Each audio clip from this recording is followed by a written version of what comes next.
Welcome to Samba Samba. Enjoy the video. You start by isolating power and pressure. Disconnect the battery and recover refrigerant or cap lines to prevent spills. Once done, inspect belt tension and compressor mount bolts.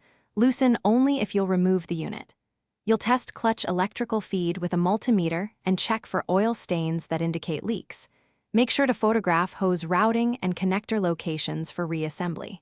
This step sets the safe, diagnostic baseline, so you know whether a repair or full replacement is required. You'll unbolt the compressor while supporting it to avoid stretching lines.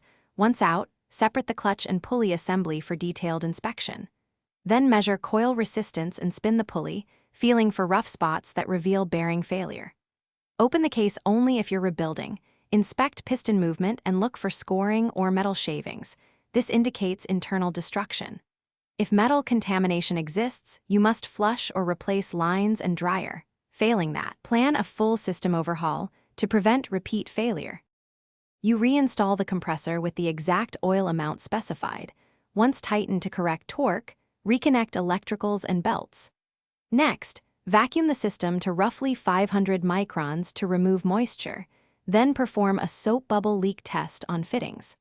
After confirming integrity, recharge refrigerant to manufacturer charge and verify pressures with gauges while the A/C runs. Make sure to monitor inlet/outlet temperatures and listen closely for noise.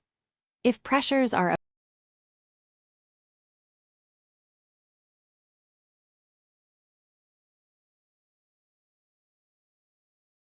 Thanks for watching. Consider subscribing if we helped you.